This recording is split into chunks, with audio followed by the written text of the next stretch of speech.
Assalamualaikum warahmatullahi wabarakatuh. Selamat sore kepada teman-teman yang sudah hadir dalam webinar kali ini. Perkenalkan, nama saya Aufsab Zaramiam. Saya adalah moderator di webinar kali ini. Webinar kali ini mencangkup materi dari Network Administrator Fundamental.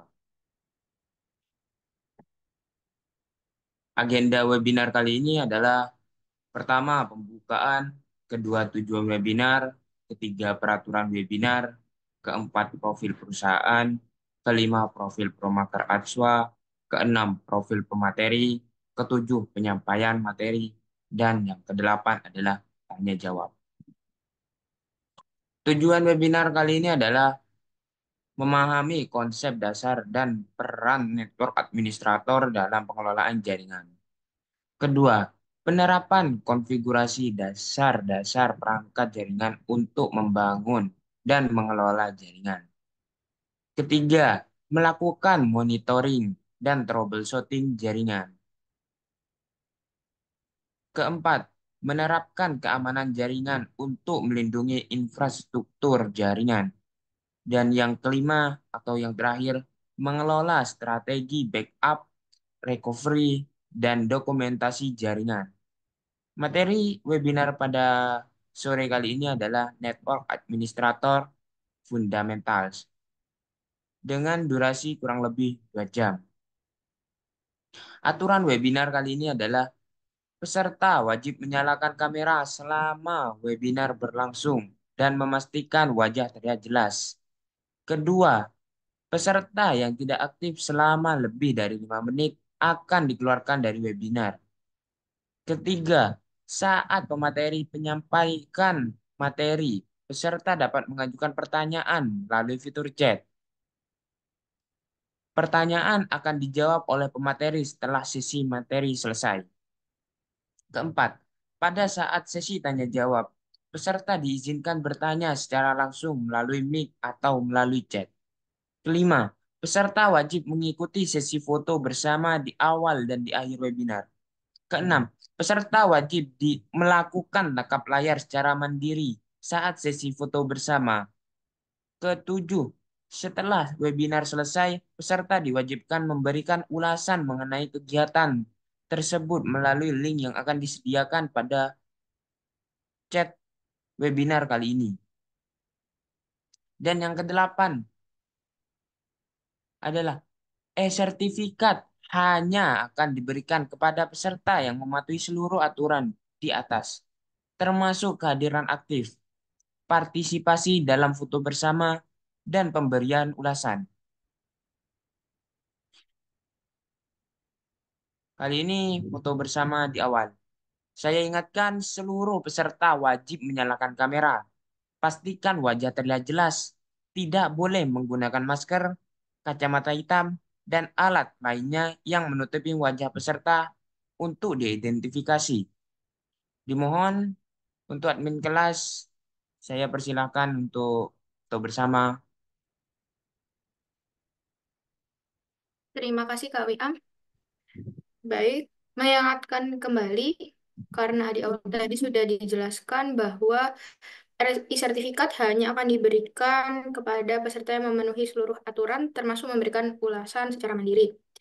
Nah, jadi nanti kalau misalnya ini kita akan foto bersama, diharapkan kakak-kakak juga melakukan tanggapan layar secara mandiri ya. Baik, ini saya mulai. Satu, dua, tiga.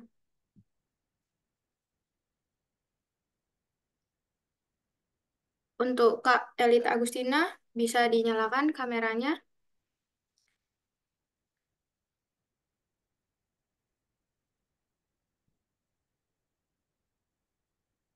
Dimohon, Kak Elita Agustina. Terima kasih.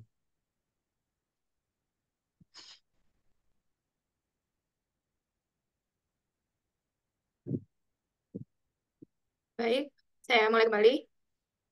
Satu, dua, tiga. Pin sekali lagi ya. Satu, dua, tiga. Baik, terima kasih banyak. Saya kembalikan lagi ke Kak Ausa.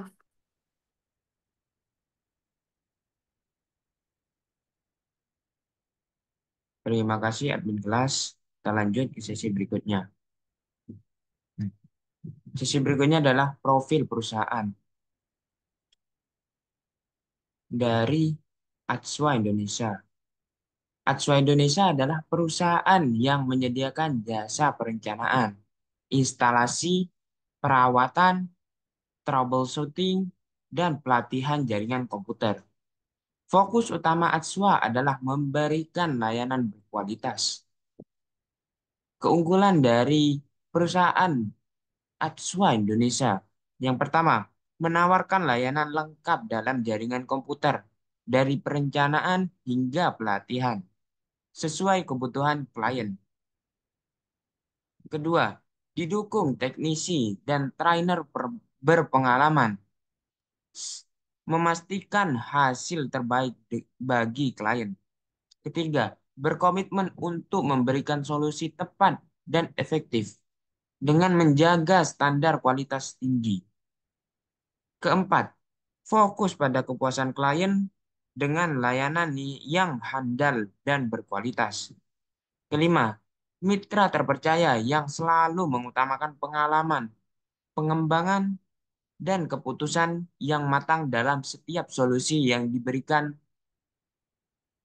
Kemudian lanjut ke profil pemateri, mohon maaf, profil Promaker Atswa. Promaker Atswa atau yang bisa disebut program magang kerja Atswa yang diselenggarakan oleh Atswa Indonesia menawarkan kesempatan berharga bagi siswa-siswi SMK dan mahasiswa untuk mendapatkan pengalaman kerja nyata di bawah bimbingan tenaga ahli. Program ini menitik belakangkan pada penguasaan keterampilan melalui kegiatan produksi, sekaligus membuka peluang karir sebagai independen trainer, yaitu pelatih mandiri yang bekerja secara lepas, mengatur sendiri materi, metode, dan jadwal pelatihan, serta bertanggung jawab atas pengembangan materi, pemasaran, dan administrasi. Selain keterampilan teknis, peserta juga dibekali dengan pengembangan soft skill seperti komunikasi, negosiasi, dan manajemen waktu, yang semuanya penting untuk mempersiapkan mereka menjadi tenaga ahli, mohon maaf, tenaga profesional yang kompeten. Kita lanjut ke profil Atswanesa. Atswanesa adalah singkatan dari Atswanesa Skill Competition, sebuah kompetisi keterampilan yang diadakan oleh Atswa Indonesia untuk siswa-siswi SMK di seluruh Indonesia yang mengambil program teknik jaringan komputer dan telekomunikasi atau yang bisa disingkat dengan TJKT. Dimulai pada 2019 di tingkat Jawa Timur. Kompetisi ini telah berkembang menjadi ajang nasional pada 2024. Tujuannya adalah untuk menguji keterampilan siswa-siswi dalam bidang IT dengan fokus pada IT support, network administrator, dan sistem administrator. Bidang lomba yang meliputi komputer assembly, subnetting, network cabling, network simulator, network administrator, dan sistem administrator. Hadiah dari lomba tersebut adalah juara bidang, juara umum, trofi, piagam, dan uang pembinaan. Tanggal dari lomba tersebut yaitu pendaftaran awal 1 September 2024 sampai dengan 12 September, mohon maaf, 12 Oktober 2024. Pelaksanaan lomba tersebut yaitu tanggal 25 Oktober 2024 sampai dengan 27 Oktober 2024. Syarat dan ketentuan mengikuti lomba tersebut yaitu siswa-siswi SMK, TKJ, ataupun TJKT. Tahun tahun pembelajaran 2024 atau 2025. Membayar biaya keikutsertaan dengan jumlah 350.000 setiap peserta. Fasilitas peserta yang akan disediakan yaitu e-sertifikat atau sertifikat keikutsertaan, kemudian t-shirt atau baju, dan lunch atau makan siang. Nah, lokasi lomba tersebut yaitu berada pada Green Green Red Hotel Syariah Jombang, Jalan Soekarno-Hatta, nomor 55, Jombang, Jawa Timur. Kemudian kita lanjut ke profil pemateri. Profil pemateri webinar kali ini adalah yaitu Lintang Kumaira, adalah siswi SMK Dwija Bakti 1 Jombang yang memiliki minat dalam bidang teknologi informasi, khususnya administrasi jaringan dan server. Saat ini sedang menjalani program magang kerja di Atswa Indonesia dan aktif terlibat dalam berbagai kegiatan yang diselenggarakan Atswa Indonesia. Adapun skill yang sudah dikuasai pemateri webinar kali ini yaitu skill di bidang networking, pemahaman jaringan, konfigurasi, dan pengelolaan perangkat, pengetahuan protokol jaringan. Skill di bidang Linux yaitu penggunaan dasar, manajemen paket, kemudian konfigurasi sistem, manajemen penggunaan, dan grup, pengaturan izin dan kepemilikan, manajemen layanan dan proses virtualisasi, troubleshooting, dan skill di bidang sistem administrator, instalasi dan konfigurasi server, manajemen penggunaan dan akses, manajemen jaringan, penerapan, dan manajemen layanan. Materi webinar kali ini adalah Network Administrator Fundamental. Saya, moderator Ausaf Zaran Wiam, ingin pamit undur. Saya berikan kepada pemateri webinar kali ini.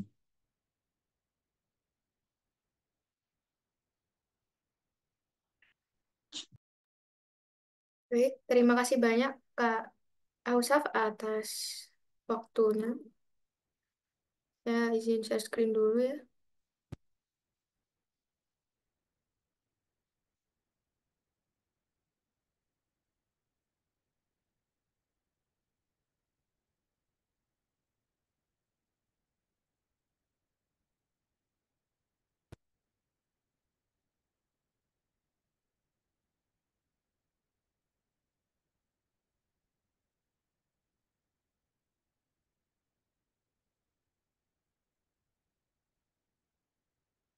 Nah, jadi materi yang akan kita bahas pada webinar kali ini adalah Network Administrator Fundamental.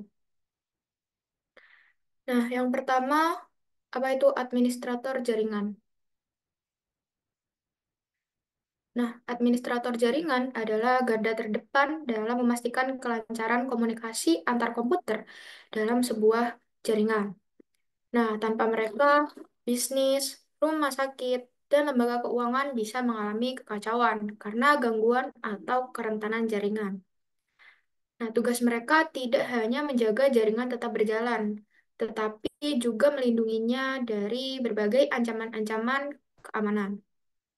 Nah, dalam dunia yang semakin terhubung ini, peran mereka menjadi sangat krusial untuk memastikan data bergerak dengan aman dan efisien, mendukung operasi harian perusahaan, pelayanan kesehatan, hingga transaksi keuangan. Selanjutnya, tugas dan tanggung jawab dari administrator jaringan. Nah, yang pertama, tugas utama administrator jaringan sangat vital dalam menjaga kestabilan dan keamanan suatu sistem jaringan. Salah satu tanggung jawab utama mereka adalah menerapkan langkah-langkah keamanan jaringan yang komprehensif. Ini mencakup penggunaan firewall, penggunaan kontrol akses, dan pengelolaan Virtual Private Networks atau VPN untuk melindungi data dari akses yang tidak sah. Dengan pemahaman mendalam tentang berbagai ancaman siber, administrator jaringan dapat mengidentifikasi juga mencegah serangan sebelum menyebabkan kerusakan yang signifikan. Jadi yang pertama, tugas utamanya administrator jaringan ini menjaga kestabilan dan keamanan suatu sistem jaringan. Jadi dengan mengidentifikasi dan mencegah serangan sebelum menyebabkan kerusakan yang signifikan. Juga dia berperan ya sebagai melindungi data dari Itu mau langsung akses yang yuk tidak sah. tanpa beban kan langsung. Setelah itu, tugas dan tanggung jawab administrator jaringan yang kedua. Nah, selain yang pertama tadi, administrator jaringan ini juga bertanggung jawab untuk mengkonfigurasi perangkat jaringan seperti router, switch, dan access point nirkabel. Nah, proses ini melibatkan penyesuaian pengaturan untuk memastikan bahwa perangkat dapat berfungsi secara optimal dalam mendukung konektivitas yang stabil dan efisien. Nah, pengalaman dan keahlian dalam konfigurasi perangkat ini sangat penting karena kesalahan kecil dapat menyebabkan gangguan besar dalam operasional jaringan.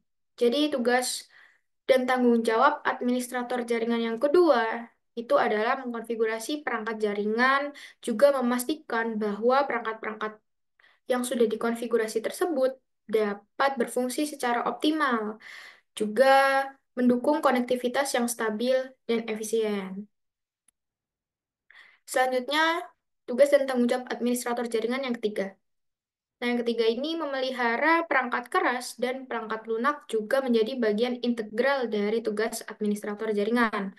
Mereka perlu secara teratur memperbarui perangkat lunak untuk mengatasi kerentanan dan meningkatkan performa, serta melakukan pemeliharaan fisik pada perangkat keras untuk memastikan semuanya berjalan dengan baik. Tindakan preventif ini membantu mengurangi kemungkinan terjadinya kerusakan dan downtime yang tidak terduga. Jadi, tugas dan tanggung jawab seorang administrator jaringan yang ketiga itu dia harus bisa memelihara perangkat keras dan juga perangkat lunak. Jadi, mereka perlu secara berkala memperbarui perangkat-perangkat lunak untuk mengatasi kerentanan, juga meningkatkan performa dari perangkat lunak tersebut. Juga pada perangkat keras, mereka harus melakukan pemeliharaan fisik secara berkala juga untuk memastikan semuanya tetap berjalan dengan baik agar mencegah kerusakan dan juga downtime yang tidak terduga. Nah, selanjutnya tugas dan tanggung jawab administrator jaringan yang keempat. Nah, yang terakhir, administrator jaringan harus memiliki kemampuan pemecahan masalah yang sangat baik.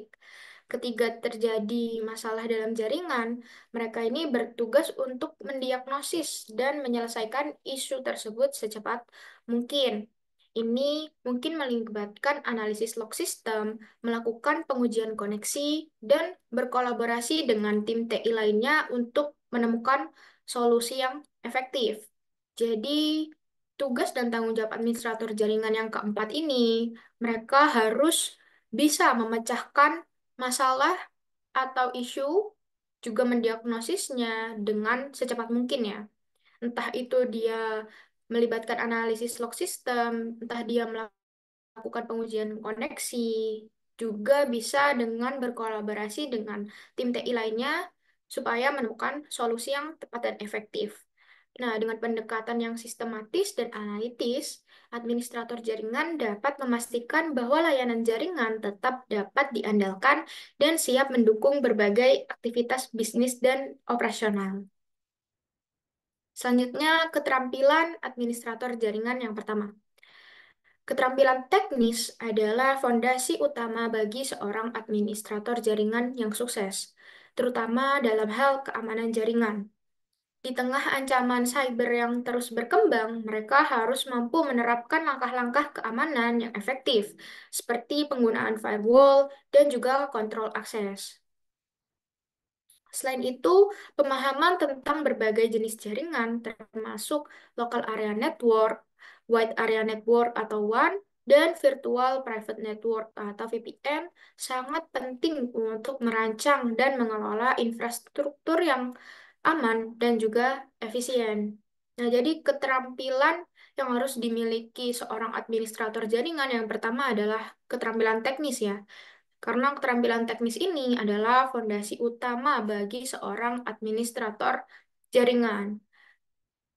Setelah itu, keterampilan administrator jaringan yang kedua. Nah, selain aspek keamanan tadi, keahlian dalam perutean dan teknologi kabel juga sangat krusial.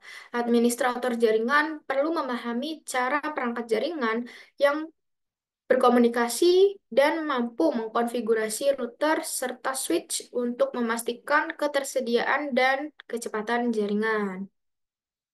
Pengetahuan tentang teknologi nirkabel juga membantu mereka mengoptimalkan koneksi tanpa kabel yang semakin banyak digunakan.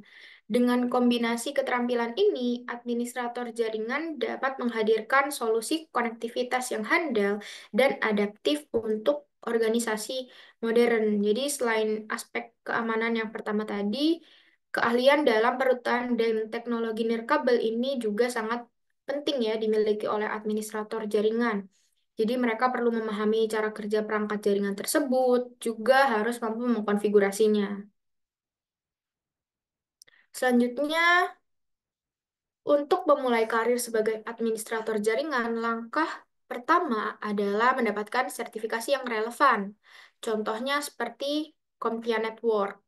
Nah, CompTIA Network ini sertifikasi yang fokus pada jaringan komputer, termasuk instalasi, konfigurasi, manajemen, dan pemecahan masalah jaringan.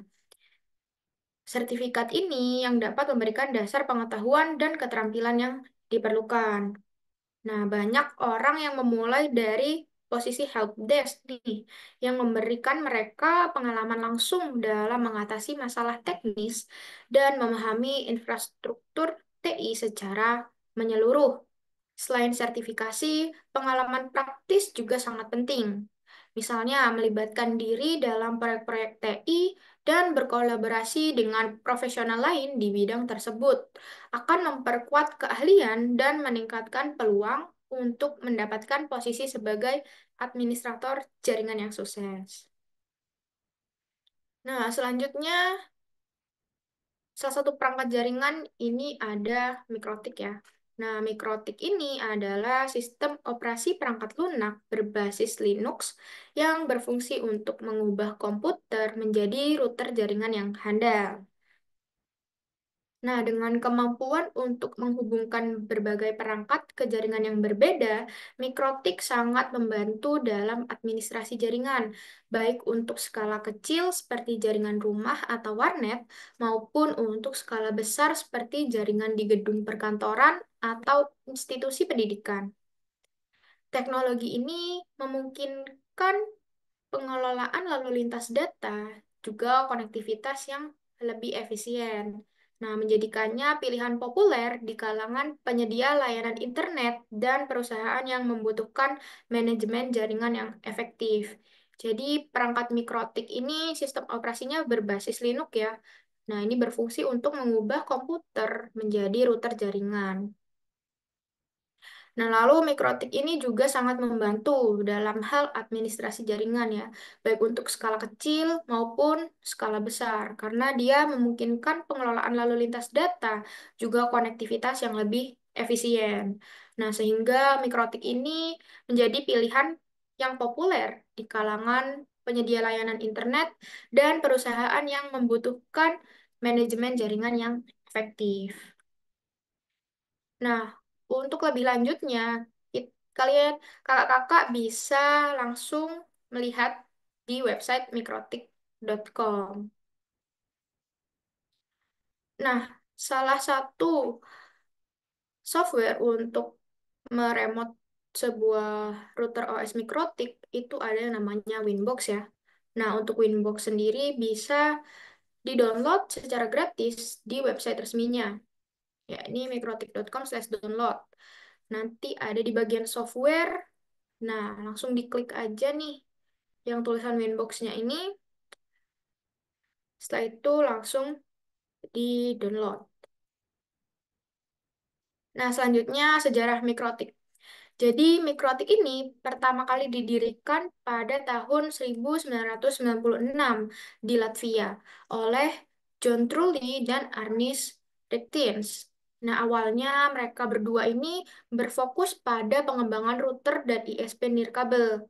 Seiring berjalannya waktu, perusahaan ini berkembang untuk menyediakan berbagai perangkat keras dan perangkat lunak yang mendukung konektivitas internet, menjadikannya salah satu pemimpin dalam industri jaringan dan solusi konektivitas. Nah, selanjutnya adalah manfaat dari mikrotik. Nah, yang pertama, mikrotik ini bisa kita jadikan sebagai internet gateway. Nah, yakni menghubungkan jaringan LAN ke jaringan internet. Jadi, mikrotiknya nanti kita konfigurasi sebagai perangkat gateway atau jalur penghubung antara jaringan LAN ke jaringan internet. Nah, yang kedua, manfaat mikrotik adalah untuk routing. Jadi, mikrotik ini bisa kita gunakan sebagai router untuk menentukan rute tercepat antar jaringan untuk saling berkomunikasi. Nah, yang ketiga ada access point. Nah, manfaat mikrotik yang ketiga ini juga bisa kita jadikan sebagai access point ya. Jadi dia memancarkan sinyal wireless nih. Lalu yang keempat untuk hotspot. Nah, manfaat mikrotik untuk hotspot ini bisa memudahkan untuk pembagian bandwidth. Lalu yang kelima ada server PPPoE. Nah, jadi mikrotik ini juga bisa kita konfigurasikan sebagai server PPPoE. Misalnya server PPPoE untuk ISP. Lalu yang keenam ada memisahkan bandwidth. Nah, jadi pada mikrotik sendiri kita juga bisa memisahkan bandwidth ya. Jadi bisa mengatur batasan bandwidth. Lalu yang ketujuh ada sistem autentikasi. Nah, jadi pada mikrotik ini kita bisa memanfaatkan salah satu fiturnya, yaitu sistem autentikasi ya, untuk membatasi akses IP yang kita perbolehkan atau yang kita blokir nanti. Nah, lalu yang kedelapan ada untuk memblokir situs nih. Jadi, manfaat mikrotik yang kedelapan ini bisa kita gunakan sebagai perangkat untuk memblokir situs-situs tertentu agar tidak bisa diakses. Nah, selanjutnya, ini tadi fungsi mikrotik. Nah, sistem autentikasi. Jadi, sistem autentikasi ini berfungsi untuk memblokir konten terlarang, melindungi pengguna dengan memastikan hanya konten yang aman yang dapat diakses, sehingga menciptakan lingkungan online yang lebih aman. Jadi, fungsi mikrotik yang pertama ini adalah untuk sistem autentikasi. Nah, sistem autentikasi di sini berfungsi untuk memblokir konten-konten yang terlarang ya, juga melindungi pengguna dengan memastikan hanya konten yang aman yang dapat diakses, sehingga menciptakan lingkungan online yang lebih aman. Nah, yang kedua ada konfigurasi jaringan LAN. Konfigurasi jaringan LAN ini memudahkan pengaturan arus lalu lintas lokal. Dengan pengaturan yang efisien, administrator dapat meningkatkan performa jaringan dan mengurangi kecepatan data. Jadi, fungsi mikrotik yang kedua ini untuk konfigurasi jaringan LAN. Jadi, fungsi mikrotik ini sangat memudahkan administrator jaringan untuk melakukan pengaturan arus lalu lintas di jaringan lokal, sehingga bisa meningkatkan performa jaringan juga mengurangi kemacetan data. Selanjutnya ada pengelolaan sistem jaringan internet. Nah, pengelolaan sistem jaringan internet yang terpusat akan meningkatkan efisiensi dan keamanan jaringan. Pendekatan ini memungkinkan kontrol yang lebih baik terhadap sumber daya dan memudahkan pemantauan penggunaan jaringan. Jadi, fungsi mikrotik yang ketiga ini adalah sebagai pengelolaan sistem jaringan internet. Jadi, pengelolaan sistem jaringan internet yang terpusat ini akan meningkatkan efisiensi dan keamanan ya. Nah, pendekatan ini memungkinkan kontrol yang lebih baik terhadap sumber daya, juga memudahkan pemantauan penggunaan jaringan. Lalu yang keempat ada fungsi mikrotik sebagai hotspot. Nah, sistem hotspot ini mengatur lalu lintas lokal juga jaringan internasional. Nah, fitur ini memastikan koneksi yang lebih baik dengan mengoptimalkan jalur akses dan distribusi bandwidth di antara pengguna.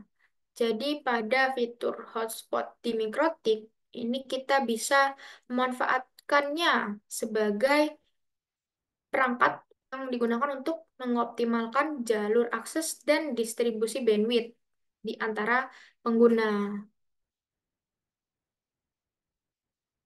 Nah, selanjutnya ini kita akan coba demonstrasi pada Mikrotik Routerbird.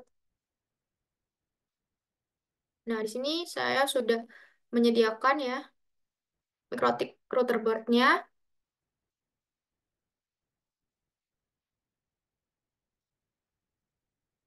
Nah, ini kita akan coba remote lewat MAC address.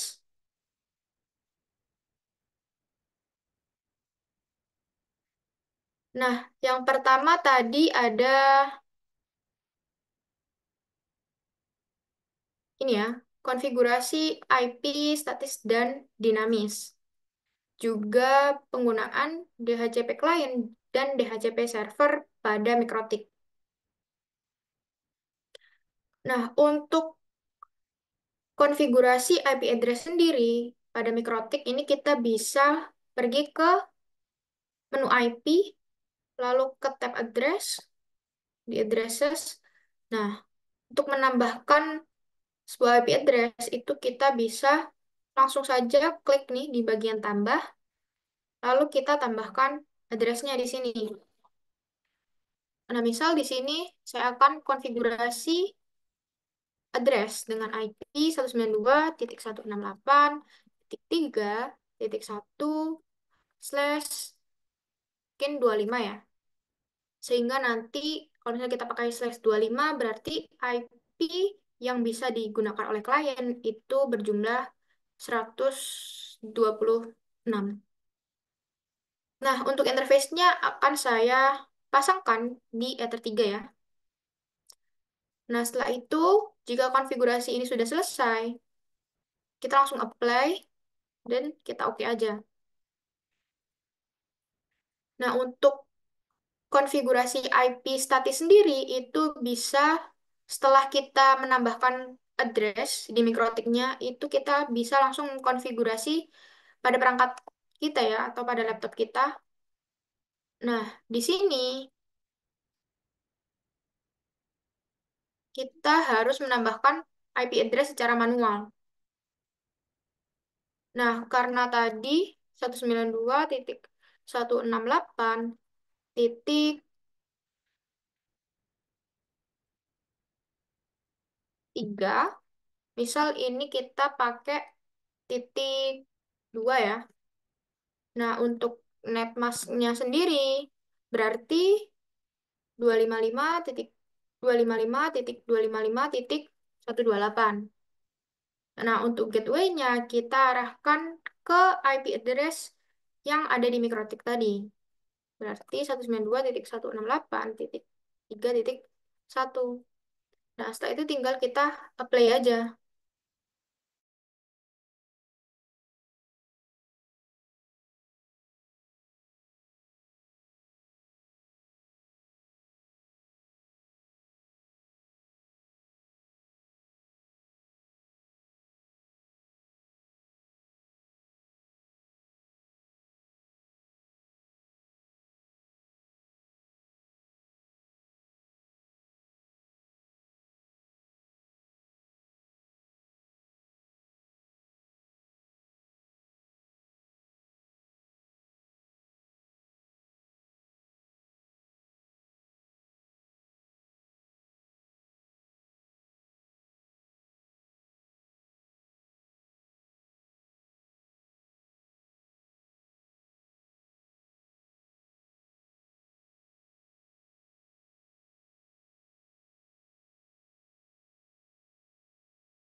Mohon maaf untuk para peserta, ini ada sedikit kesalahan teknis.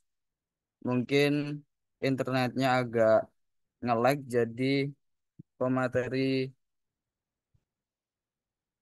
pematerinya sebentar lagi akan masuk kembali ke ruang Zoom ini.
Nah, mohon maaf. Tadi sempat terputus karena tadi saya pindah ke Ether 3 ya. Nah, ini saya akan mulai lagi. Ntar saya share screen dulu.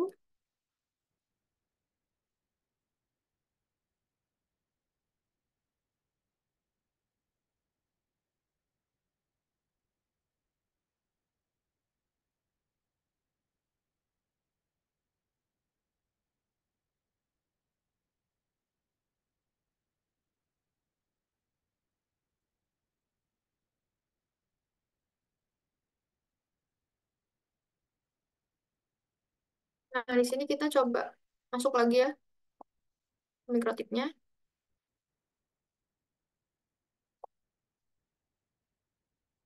Nah, jadi untuk konfigurasi IP statis, sebenarnya cukup kita menambahkan address di bagian interface-nya saja, lalu kita setting IP address yang satu network dengan mikrotiknya secara manual.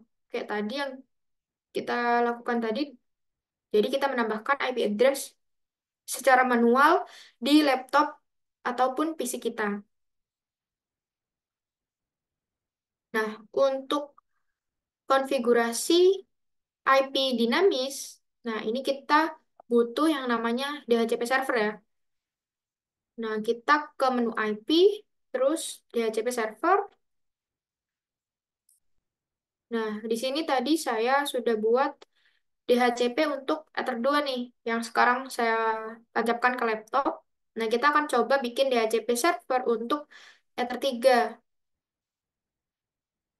Nah, DHCP interface-nya ini kita arahkan ke interface yang ingin kita jadikan DHCP server atau yang ingin kita buat DHCP server. Nah, setelah itu kita klik next. Nah, address space ini dia bakal menampilkan network dari interface-nya. Ini udah benar ya. 192.168.3.0/25. Lalu kita next aja. Nah, setelah itu akan muncul gateway for DHCP network. Nah, gateway ini adalah IP yang tadi kita pasangkan di interface Ether 3 ya. Jadi dia berperan sebagai gateway-nya nanti. Lalu kita next.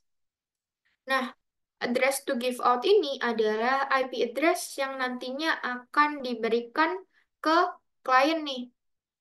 Nah, di sini kita juga bisa menentukan ya, untuk rentang IP-nya kita mau dari berapa sampai berapa. Atau bisa default, ini juga boleh.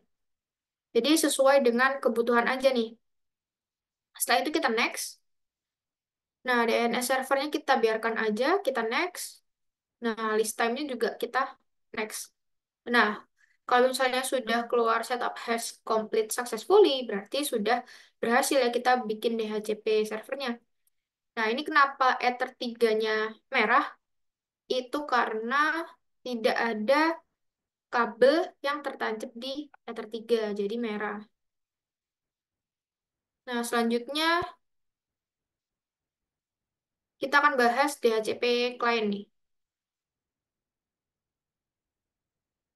Oh ya, untuk IP dinamis tadi, konfigurasinya tinggal diarahin ke automatically ya, untuk laptopnya.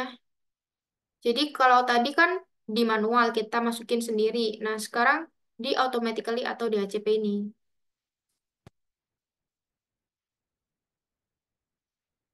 Nah, selanjutnya kita akan bahas DHCP client nih. Nah, untuk DHCP client berarti Makrotik-nya ini berfungsi sebagai klien DHCP. Jadi dia akan menerima IP address. Nah, ini biasanya dari sumber internet atau ISP. Nah, di sini karena yang mengarah ke internet itu Ether 1, berarti di DHCP client saya tambahkannya di Ether 1 ya. Ini tinggal diarahkan aja ke interface yang mengarah ke internet. Lalu di-apply dan di-OK. Setelah itu kita akan melakukan konfigurasi IP firewall terus secara sederhana aja ya. Pakai chain input, output juga forward nih. Nah, di firewall ini kita bisa membatasi akses ya. Jadi ada di IP firewall. Nah, yang pertama mungkin kita akan coba pakai chain input.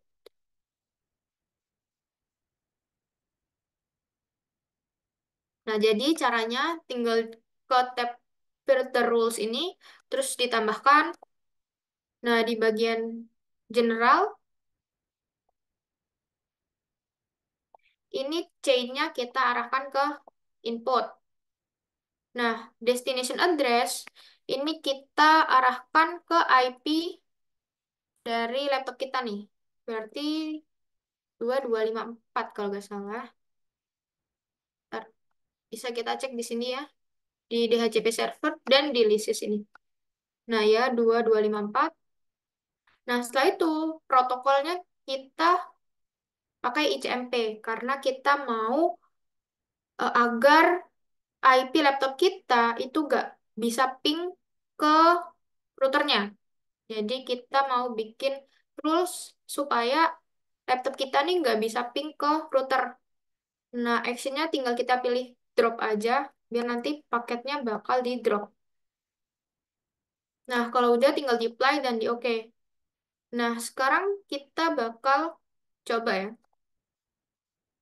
Jadi di terminal ini, coba kita ping ke IP address yang ada di router. Jadi kan 2.1 ya.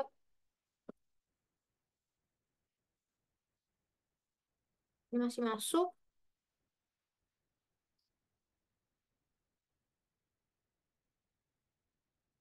Bentar, karena tadi saya coba minta lagi.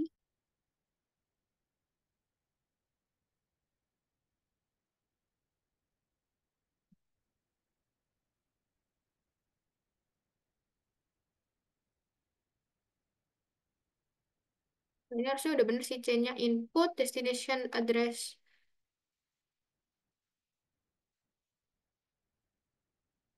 Coba kita coba lagi.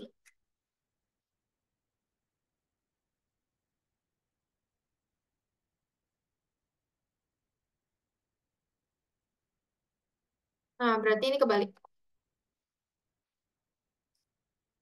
Nah, harusnya kita taruh di sini berarti. 92.168.2.254. Sekarang kita coba.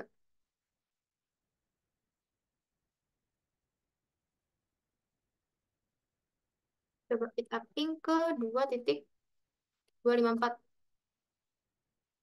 Masih masuk.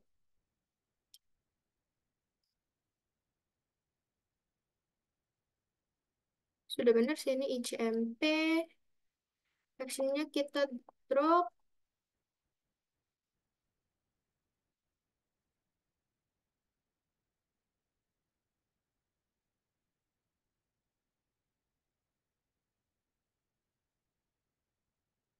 Coba kalau ini kita disable dulu.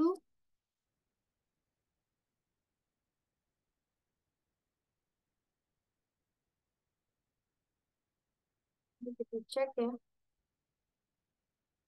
Ini udah pasti mau karena tadi kita disable.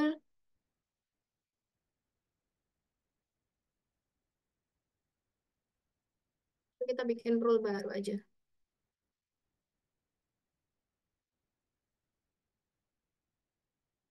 Input berarti benar kan yang mengarah ke dalam router.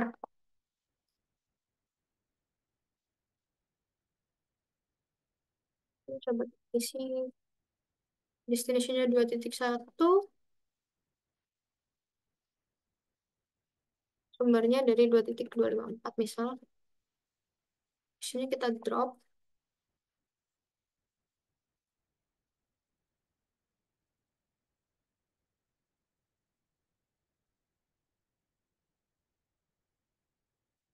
Ini. Nah, di sini udah berjalan ya. Bisa kita lihat di firewall-nya ini traffic-nya udah jalan.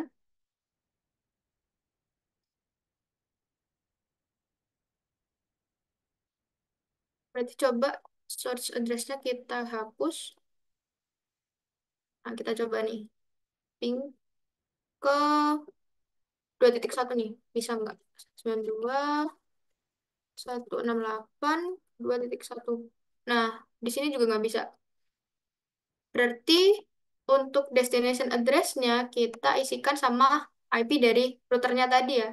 Kalau misalnya C-nya input, berarti kan traffic yang mau masuk ke dalam router. Nah, itu bakal kita drop. Nah, destination-nya berarti pakai IP routernya. Setelah itu protokolnya ICMP karena kita mau blokir ping ya. Blokir ping. Nah, setelah itu action-nya kita drop. Atau nanti paketnya bakal dijatuhkan. Nah, source address-nya berarti tadi diisi bisa, dikosongin juga bisa ya. Nah, kalau misalnya kita coba ping dari dalam router ke laptopnya, dia pasti juga timeout ya. Karena kan untuk replay dari laptopnya tadi kita blokir. Kita drop ini, jadi dia nggak bakalan bisa masuk juga. Nah, kalau ini misalnya kita disable, terus kita coba ping lagi. Nah, ini bisa ya. Terus kita coba ping dari sini. Nah, ini juga udah bisa. Tadi awalnya nggak bisa, sekarang udah bisa. Selanjutnya kita coba chain yang output. Jadi yang mengarah keluar router nih.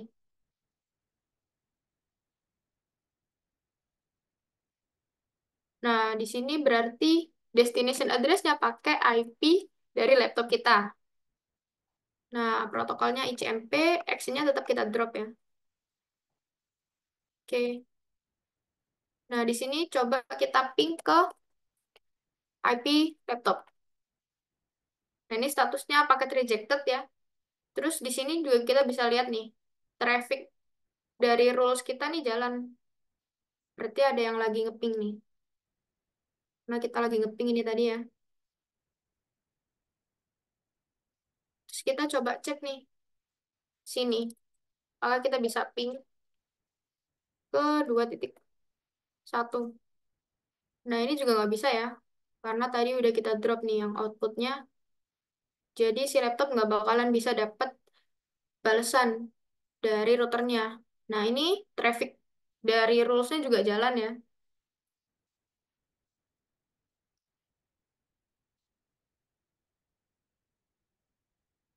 Nah, setelah itu kita coba pakai chain forward. Nah, untuk forward sendiri, dia kan yang melewati router ya nantinya. Nah, berarti nanti destination address-nya, misal kita nggak akan bisa ping ke 888 nih. Nah, action-nya tetap kita drop, play, oke. Nah, kita akan coba dulu di sini, kita ping ke 888.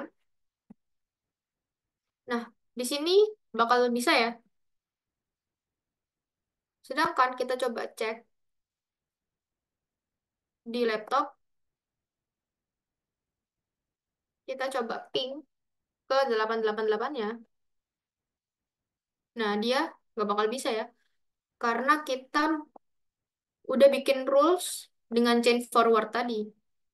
Jadi, IP yang melewati router yang akan ping ke 888 itu kita drop paketnya. Sedangkan kalau misalnya si routernya yang ngeping ke 888 itu bakal bisa ya. Nah, sekarang coba kalau misalnya kita mau blokir ping 888, berarti chain-nya output destination address-nya 888, protokolnya ICMP. Nah, action-nya nanti kita drop. Nah, ini kita cek coba. Tadi kan bisa ya kita ping ke 88. Sekarang, nah, paket rejected. Nah, ini ya, berjalan grafiknya. Nah, kita cek lagi nih pingnya di sini. Nah, ini masih kita drop ya. Coba ini kita disable nih. Nah, dia bakal bisa ya replay dari 888. Sedangkan yang di router masih paket rejected nih. Nah, kalau ini kita disable, nah dia bakal bisa ping ya. Nah, nah di sini juga udah bisa.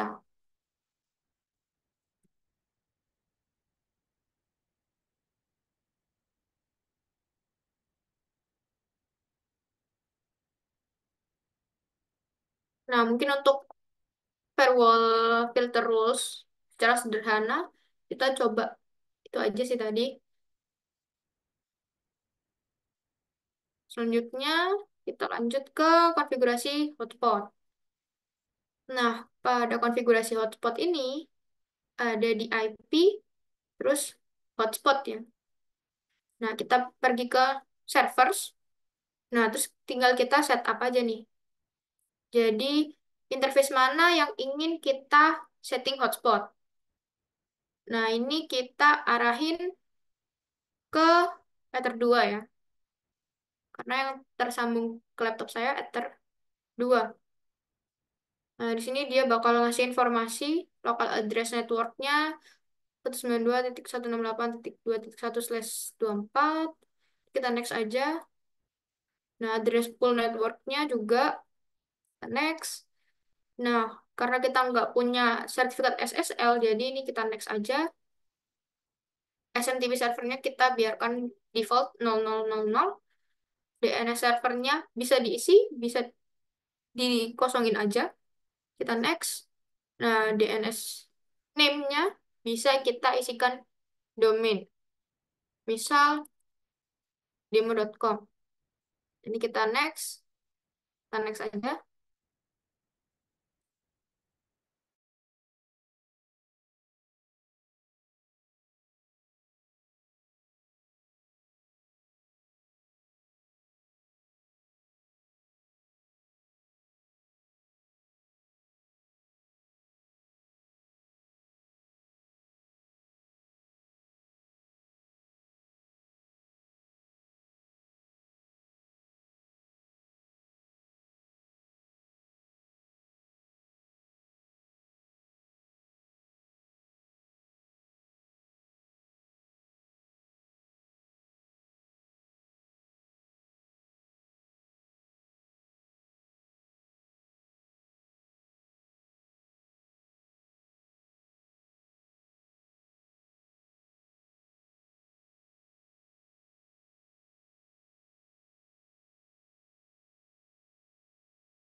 Nah, maaf tadi keluar lagi karena Ether 2-nya kan di setting hotspot. Jadi harus login dulu buat dapat akses internet. Nah, di sini kita bakal nyoba bikin hotspot profile ya. Misal ini profile peserta. Nah, address pool-nya ini juga bisa kita pilih ya. Jadi profil peserta ini mau kita tembak ke address mana nih? Nah, untuk memastikan address pool-nya kita bisa lihat nih di sini. Nah, untuk 2.25 kan di pool pool 1 ya. Ini berarti kebanyakan. Nah, pool 1 bisa kita arahkan ke pool 1 nih. Nah, di session timeout ini bisa kita gunakan kalau misalnya kita mau si profile ini tuh bakal connect sama hotspot berapa lama. Nah, setelah masa connect-nya habis, masa sesinya habis, itu dia bakal langsung otomatis ke disconnect. Kayak gitu. Nah, ini kita kosongin aja. Nah, Mohon setelah itu maaf, Mbak. kita juga, Mohon maaf, Kak. Itu share screen-nya belum diaktifkan, Mbak. oh, mohon maaf, sebentar.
Nah,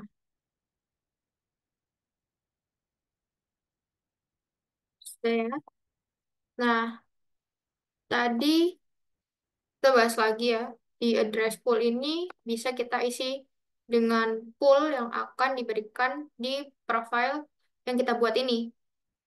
Nah, terus ada session timeout. Nah, session timeout ini nantinya pada saat profile ini connect ke hotspot, dia ada sesinya nih. Jadi kalau sesinya udah habis, dia bakal langsung ke disconnect.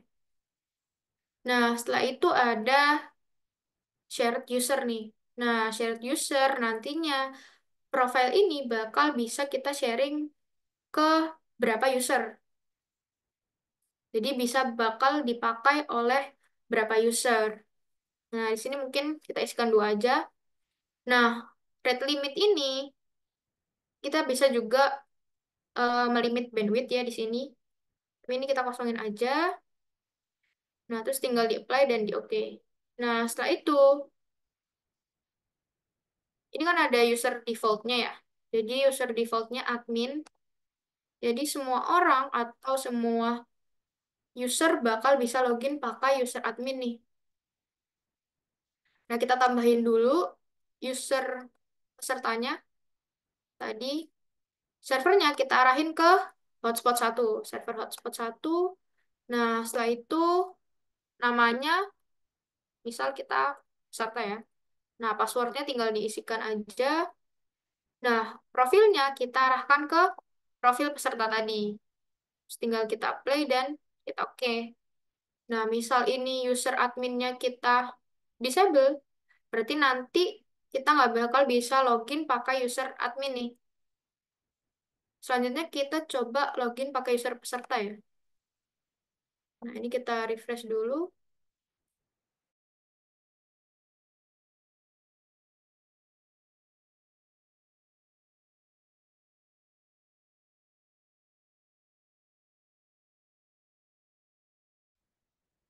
Nah, tinggal kita oke. Setelah itu coba kita lihat di hotspot, terus tab aktif nih. Nah, di sini IP address 192.168.2.253 itu dia login pakai user peserta nih. Bisa dilihat juga di hostnya sini. Dia ada MAC address-nya, ada address-nya. Bahkan di sini ada traffic upload dan downloadnya juga ya.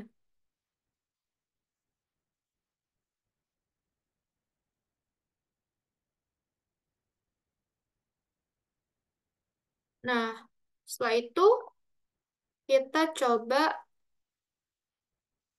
lagi nih. Nah, kita coba konfigurasi simple queue di MikroTik router board. Jadi ada di queue ini ya. Nah, ini kita hapus aja nggak apa-apa karena ini defaultnya hotspot. Nah, untuk menambahkan simple queue, kita tinggal klik plus ini.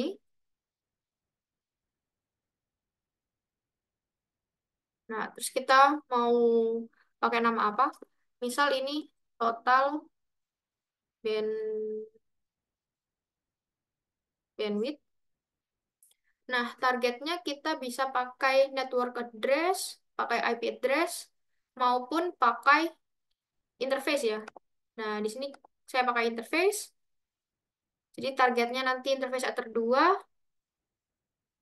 Nah, ini kita definisikan dia total bandwidth-nya misal 2 mega ya. 2 M. Nah, kita tambahkan lagi nih untuk child-nya. Nah, misal di sini kita mau ngelimit IP address dari laptop kita nih. Misal ini peserta satu, limit peserta satu. Nah, targetnya kita isi 2 titik. Ntar kita cek dulu. Laptop kita 254 ya. 2,254. Nah, misal kita limit jadi 1 M aja. Nah, lalu pada advance, ini pairnya kita isikan sama total bandwidth tadi. Setelah itu kita play, dan oke nih.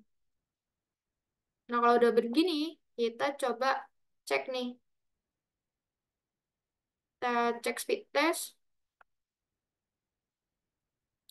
Misal bandwidth test ini ya. Nah, kita coba nih.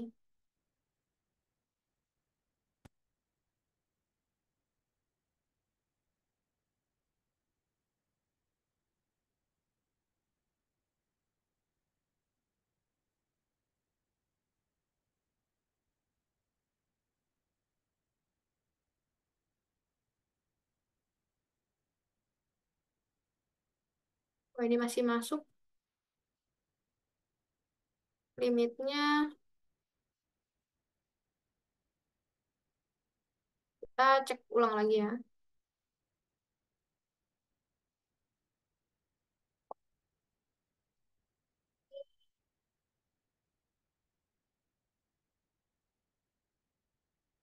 Ini udah 254 sih.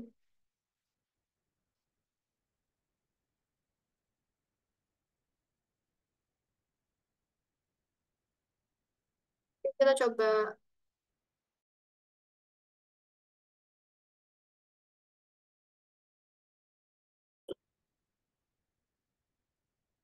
Nah, karena ini kalau misalnya langsung bisa, nah supaya si user yang mau login itu nggak, maksudnya setelah logout terus login lagi itu langsung bisa, itu kita bisa setting di sini nih. Server, profile. Nah, cookie-nya kita uncentang. Jadi setiap kali logout, user harus masukin username dan password lagi.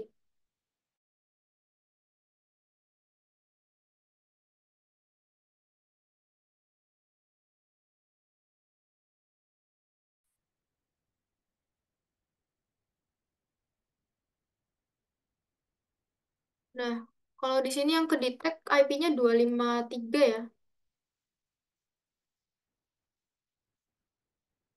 Mungkin di simple queue-nya kita kasih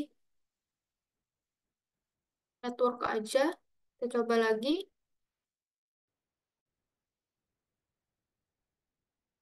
Kita refresh dulu.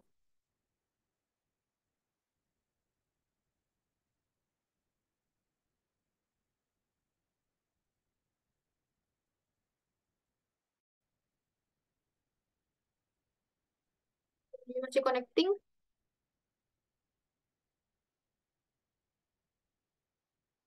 Nggak lama ya. Kita coba masuk lagi.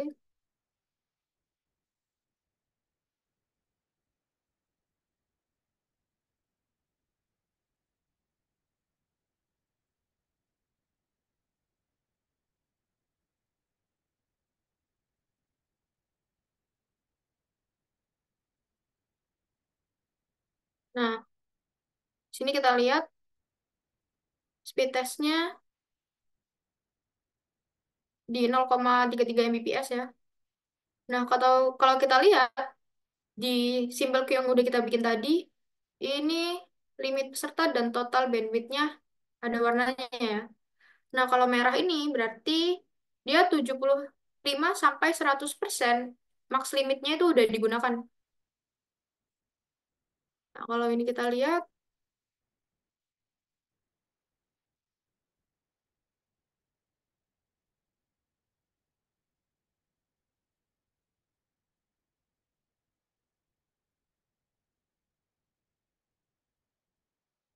nah ini masih merah ya. Berarti dia 75% sampai 100% itu max limitnya udah digunakan nih sama usernya. Nah, di sini kita dapat bandwidth-nya rata-ratanya di 0,34 untuk download sama 0,43 untuk upload nih. Nah, kalau kuning ini dia 50 sampai 75% itu udah digunakan. Nah, kalau masih hijau gini dia cuma 0 sampai 50% udah digunakan max limitnya.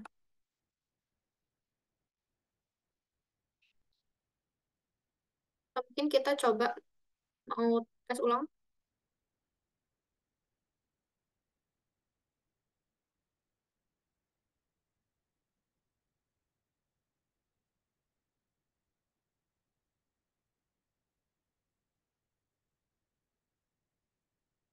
Coba speed test ulang.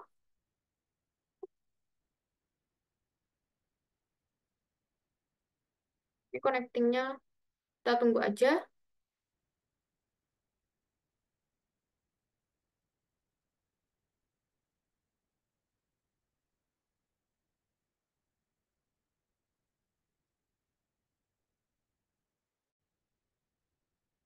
Dan ini ternyata masih sama ya, masih belum mau nyentuh angka 1 Mbps.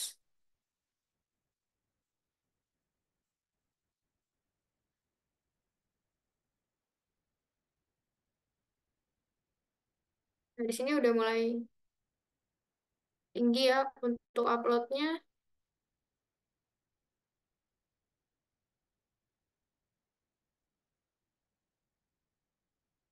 Nah, ini kalau kita cek dia merah dan kuning lagi ya. Karena tadi kita speed test, pasti dia bakal ngambil bandwidth. Dia bakal menyerap bandwidth jadi merah. Kalau kalau kita udah selesai speed test, biasanya bakal balik ke hijau atau kuning lagi nih.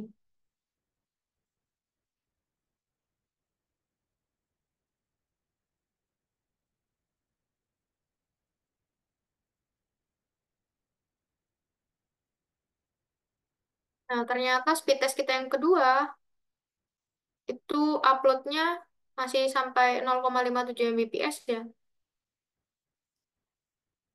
Nah, di sini sudah kuning, berarti udah 50 sampai 75% limitnya kita pakai.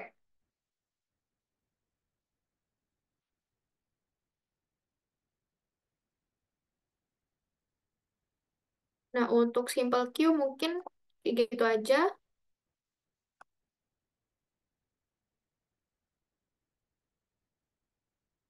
Lalu kita coba speed test pakai website yang lain. Kita mau nyoba pakai website yang lain.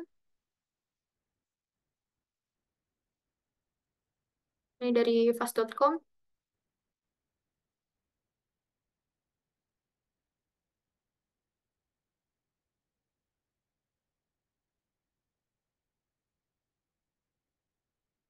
Nah, di sini dia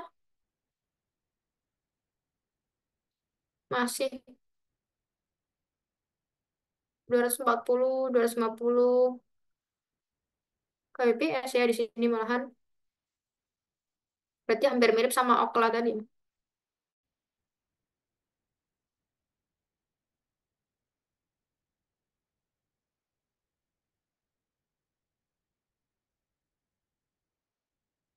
Nah, mungkin kita bisa lanjut.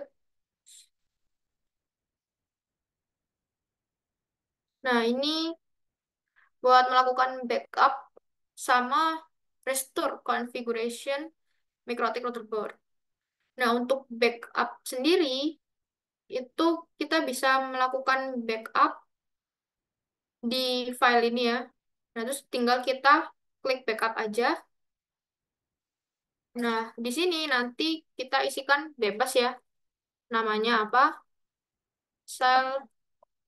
File backup router demo. Nah, ini juga bisa diisikan password, tapi ini kita kosongin aja, terus tinggal di backup. Nah, nanti di paling atas sendiri ini ada file backupnya ya. Nah, tetapi file backup ini letaknya masih di dalam routernya. Nah, untuk itu kita harus pindahkan file backup ini ke dalam storage laptop kita ya. Nah, di sini kita nyoba pakai file transfer softwarenya FileZilla. Nah, bisa juga pakai WinSCP atau yang lain ya untuk FTP-nya. Nah, hostnya kita isikan dengan IP routernya tadi.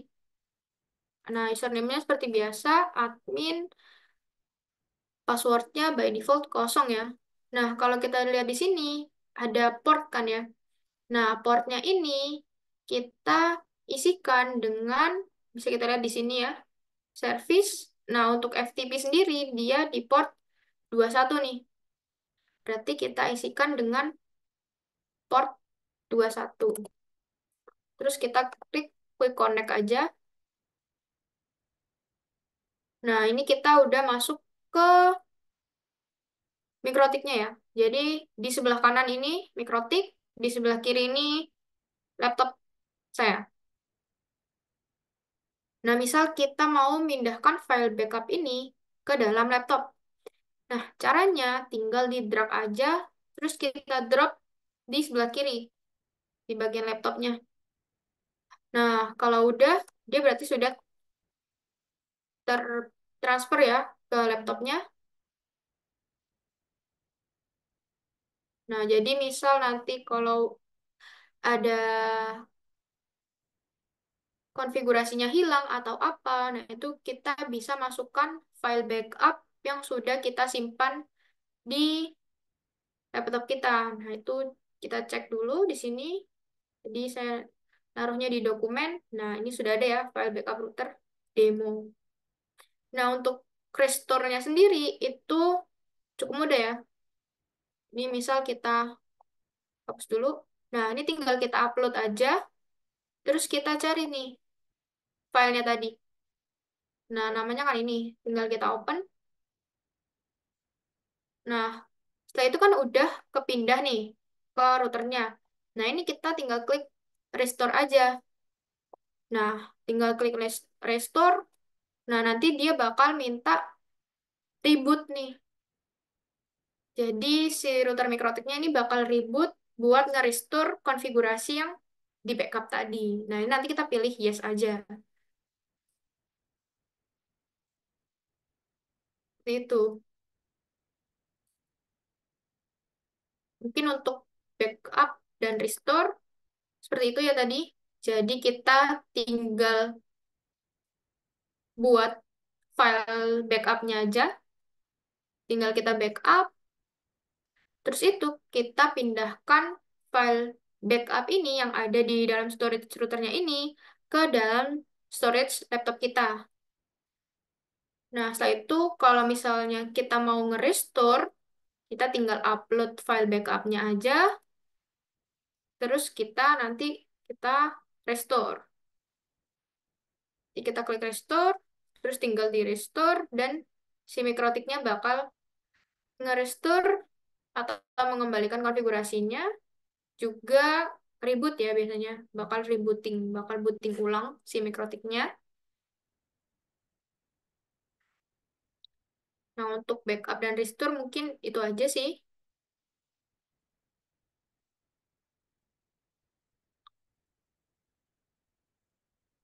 Nah, setelah ini kita cara monitoring interface IP dan bandwidth. Nah, untuk bandwidth tadi kita udah monitoring ya, yang ininya dia bakal berubah warna seperti ini. Nah, untuk monitoring interface bisa di tab interface aja. Nah, ini kita kan bisa lihat nih trafficnya yang berjalan di sini. Nah, untuk monitoring hotspot, itu kita bisa di hotspotnya langsung, terus di aktif dan host ini, kita bisa monitoring di sini nih. Jadi kalau misalnya ada pengguna yang kita nggak tahu itu siapa dan kelihatan mencurigakan, nah itu bisa langsung dihapus aja. Ini pakai logo minus ini, warna merah. Nah itu bisa langsung memutuskan koneksi ke hostnya. Nah untuk monitoring DHCP server, nah itu bisa di list ya. Jadi di list ini nanti bakal menampilkan list perangkat-perangkat yang terhubung ke DHCP server MikroTik kita. Nah, ini sementara yang terhubung hanya laptop saya di sini. Nah, ini ada address-nya, juga ada MAC address-nya, ada client ID, juga di sini ada active address-nya ya. Ada active MAC address, ada nama host kita nih. Jadi nama perangkat kita itu apa? Terus ada expire after, juga statusnya.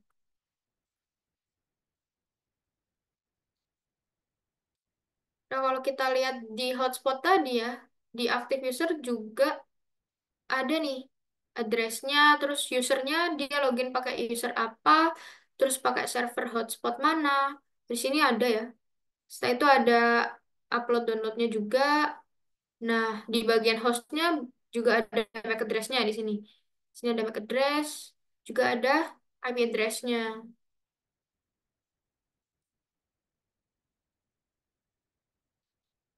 Nah, untuk eh, contoh penanganan masalah, nah kalau misalnya kita mungkin kasusnya kita lupa menambahkan prefix ya.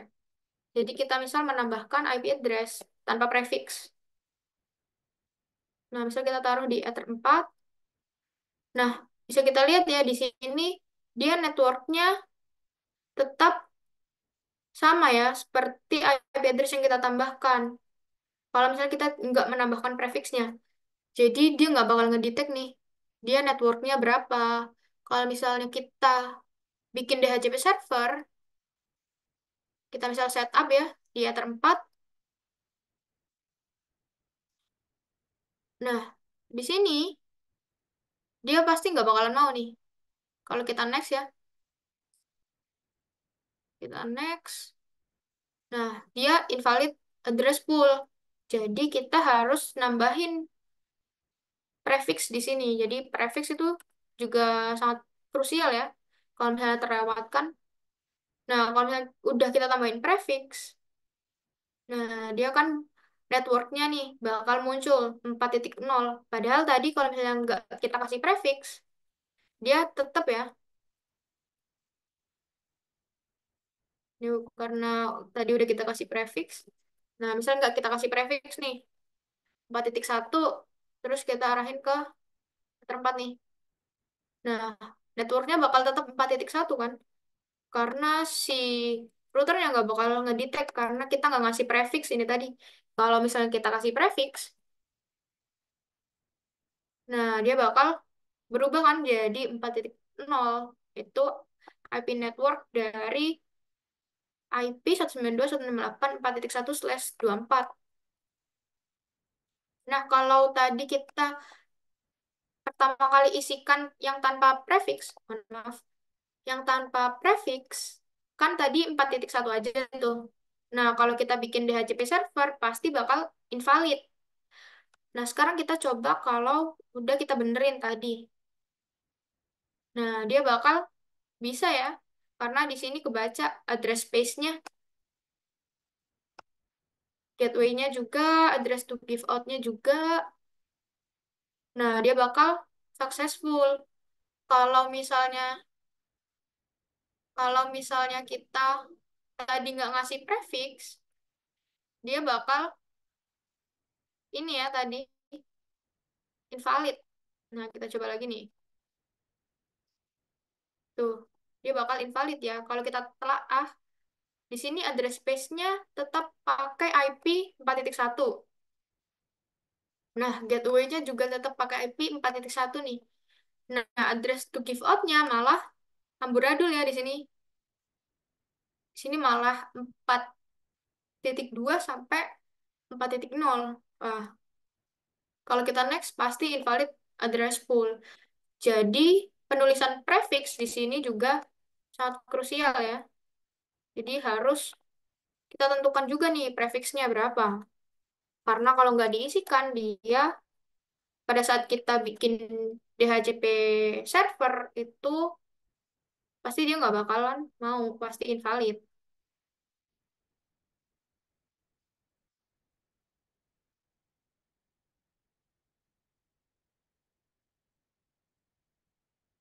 Nah, kayak gini. Nah, terus mungkin kasus lain, misal kita mau setting hotspot, tapi kita belum nambahkan IP di interface-nya. Coba kita ke WLAN deh.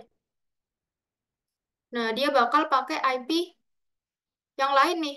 Kalau misalnya kita next ya, kan ini kita pilih interface-nya WLAN.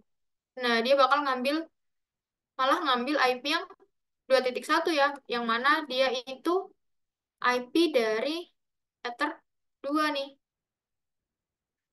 Nah, ini kalau misalnya kita next terus, sebenarnya bisa ya. Nah, sebenarnya bisa. Tapi dia pakainya address pool-nya si Ether ini nih, Ether 2. Nah, ini bakal tabrakan ya ini. Jadi kita harus perhatikan juga nih. Kalau misalnya yang mau kita hotspot itu yang mana, nah itu harus benar-benar udah ada nih di address-nya. Nah, kita juga harus cross-check ya di bagian pool-nya. Nah, di sini kita juga harus cross-check di bagian ini karena kadang-kala di sini banyak pool-pool yang udah kita tambahin. Pada saat kita bikin DHCP pool, kita nyoba bikin DHCP pool yang banyak tadi.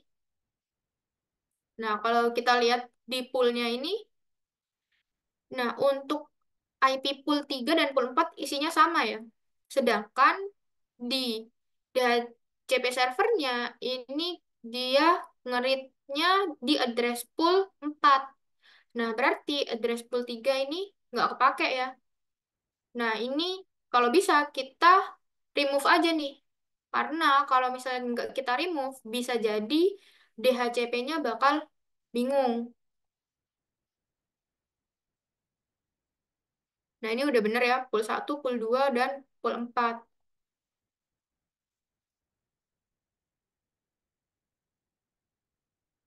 Ini address pool-nya. Nah, tadi address pool-nya unknown ya ini. Tiba-tiba unknown, nah ini kita benerin lagi. Jadi sesuai ya. Tadi ke ether 2 berarti DHCP poolnya pool 1. Ya, jadi harus kita cross check lagi ya. Kalau misalnya kita setelah konfigurasi terus tiba-tiba ada yang berubah, nah itu harus segera kita benerin ya. Ini tadi address poolnya unknown. Nah, ini harus kita cepat-cepat kita ubah lagi, kita sesuaikan lagi.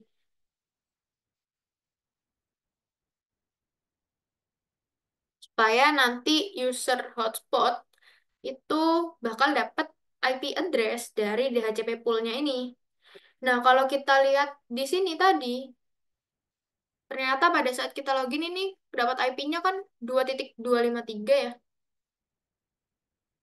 Nah, mungkin tadi address poolnya masih unknown nih. Nah, sekarang kita coba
Mohon maaf ya Kak atas ketidaknyamanannya. Ini ada sedikit kesalahan jaringan lagi. Mohon ditunggu sebentar.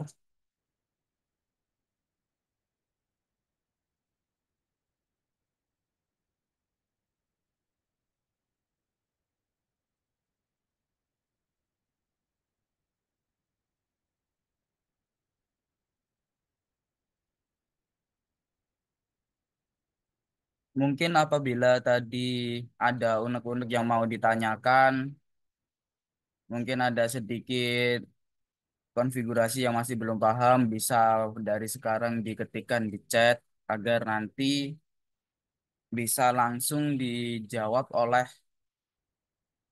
pemateri kita yaitu Kak Lintang di sesi tanya jawab nanti. Sambil menunggu Kak Lintangnya masuk lagi ke Zoom,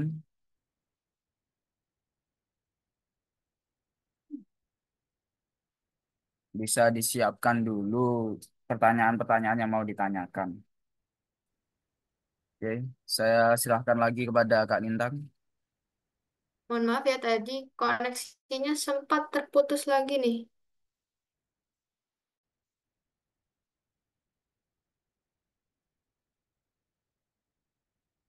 Nah, tadi saya udah sempat login lagi ya.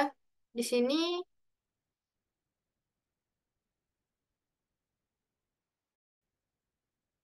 nah kalau kita cek ini malah, nah ini yang nggak kepake. Nah, di sini kita dapat IP udah bener ya.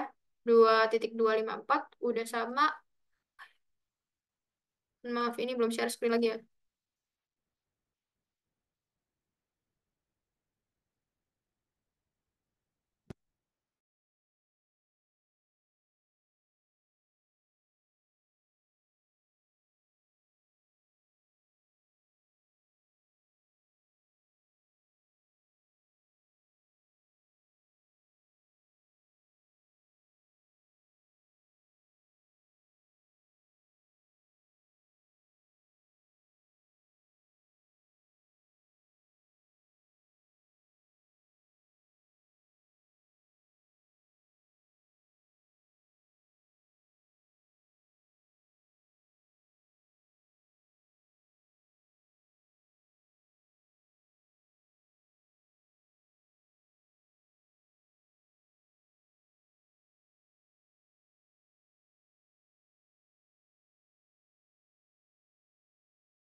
Mohon maaf Kak, mungkin karena ada banyak kendala teknis, sebentar lagi kita langsung ke sesi tanya jawab saja.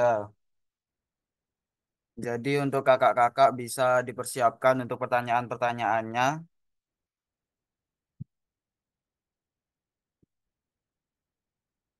Sebentar lagi Kak Lintang akan kembali dan kita langsung ke sesi tanya jawabnya saja. Untuk demonstrasinya kita skip terlebih dahulu karena banyak masalah teknis yang terjadi.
Mohon maaf ya kakak-kakak ini tadi laptop saya tiba-tiba booting, jadi harus join ulang. Nah, mungkin untuk demonstrasinya sampai tadi saja. Mungkin kita langsung lanjut ke sesi selanjutnya saja ya. Mungkin bisa saya serahkan lagi ke moderator.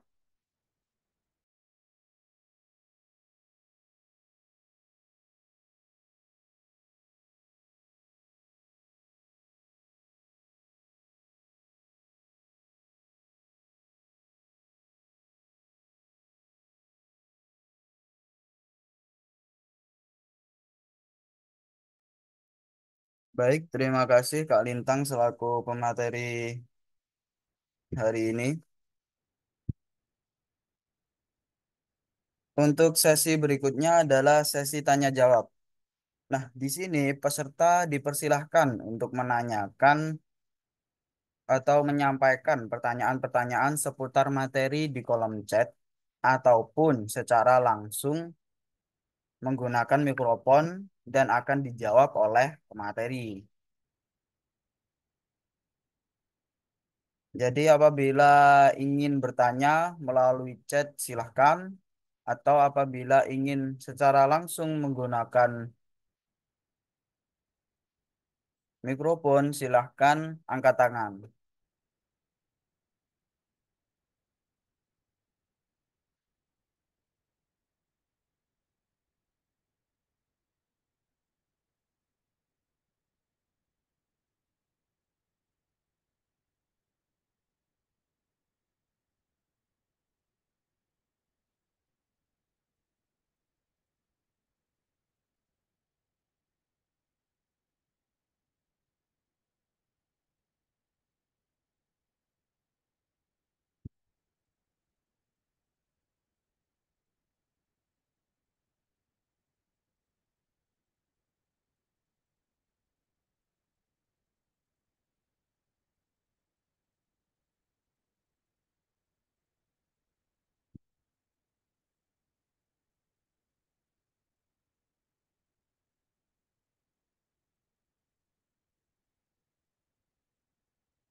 Apakah tidak ada yang ingin bertanya?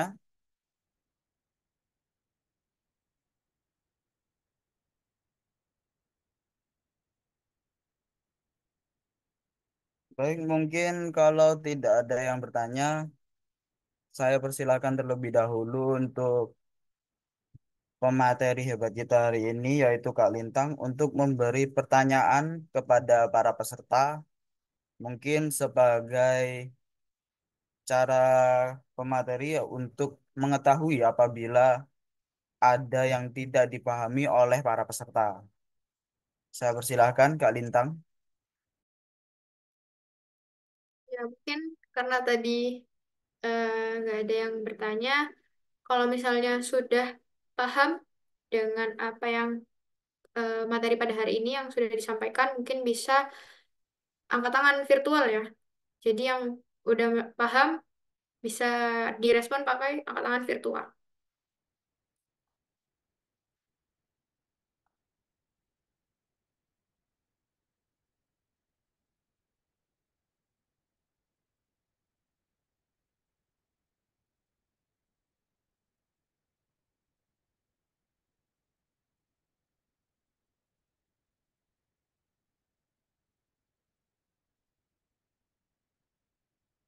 Baik, gimana ini? Kalau misalnya kakak-kakak sudah paham, bisa direspon dengan angkat tangan virtual atau di react pakai angkat tangan virtual yang menandakan bahwa sudah paham dengan materinya.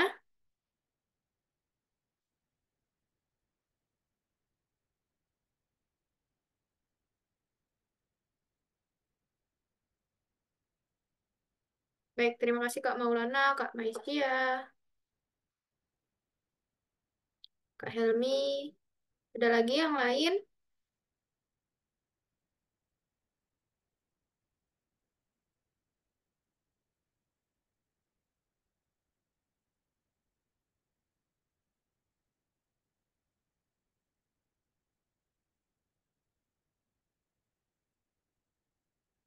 Ini yang belum react angkat tangan virtual, berarti belum paham atau gimana ini? Baik, terima kasih yang udah angkat tangan virtual. Barangkali yang belum react angkat tangan virtual, yang ada yang ingin ditanyakan, nah bisa ditanyakan di kolom chat. Baik, terima kasih banyak yang sudah react.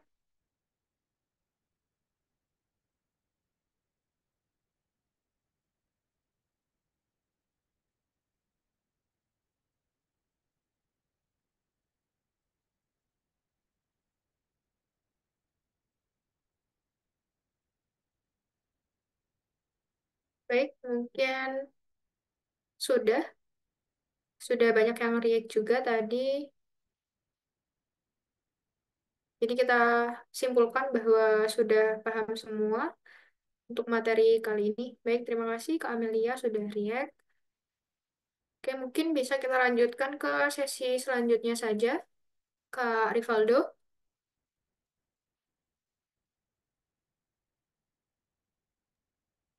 Baik, terima kasih Kak Lintang selaku pemateri. Mungkin untuk sesi berikutnya yaitu foto bersama. Nah, di sesi foto bersama ini, saya ingatkan kembali, seluruh peserta wajib menyalakan kamera, memastikan wajah terlihat jelas, tidak boleh menggunakan masker, kacamata hitam, dan alat lainnya yang bisa menutupi wajah peserta. Jadi, tolong pastikan wajah terlihat jelas di kamera.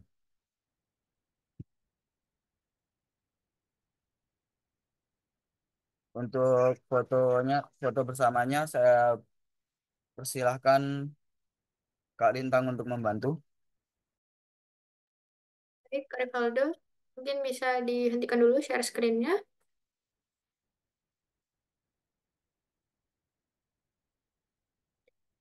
Nah, baik. Untuk sesi foto bersama yang terakhir akan saya mulai. Dimulai untuk mengaktifkan semua kameranya ya. Baik, satu, dua, tiga. Ini mungkin sekali lagi. Satu, dua, tiga.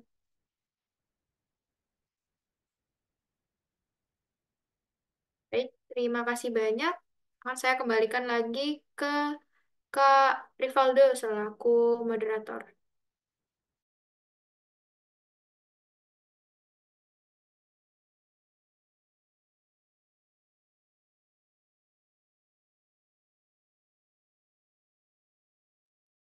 Baik, terima kasih Kak Lintang.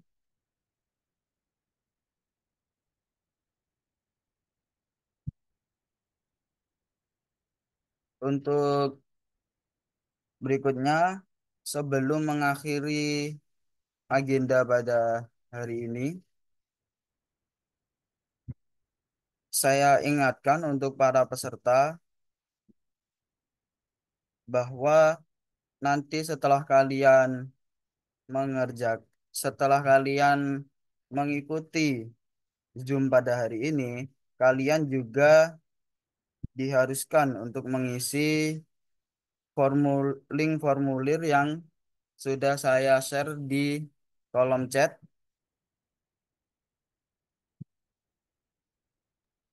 Akan saya share juga di grup ya. Sebentar. Ya, terima kasih Kak Lintang.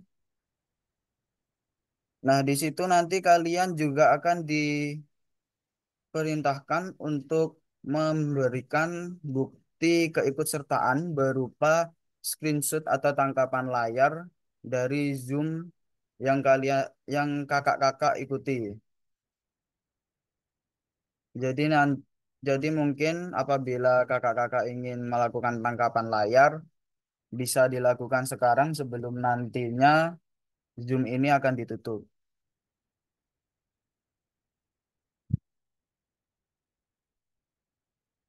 Berikutnya, tadi pemateri ingin menyampaikan sesuatu.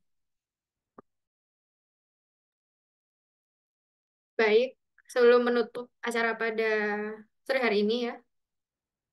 Sebelumnya saya ingin mengucapkan terima kasih banyak kepada kakak-kakak yang sudah meluangkan waktunya untuk ikut webinar pada hari ini ya. Selanjutnya saya juga mohon maaf karena tadi banyak kendala teknis pada saat penyampaian materi dan juga semoga kita bisa bertemu lagi di event Atswa selanjutnya.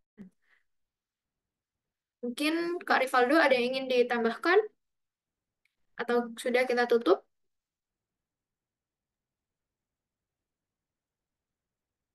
Sudah Kak, tidak ada lagi. Baik, mungkin kita tutup saja ya webinar pada kali ini. Saya dan teman-teman Atswa sekalian mengucapkan terima kasih banyak atas partisipasinya. Jangan lupa juga untuk mengisi ulasannya ya untuk mendapatkan e-sertifikatnya. Nah, kami undur diri. Assalamualaikum warahmatullahi wabarakatuh.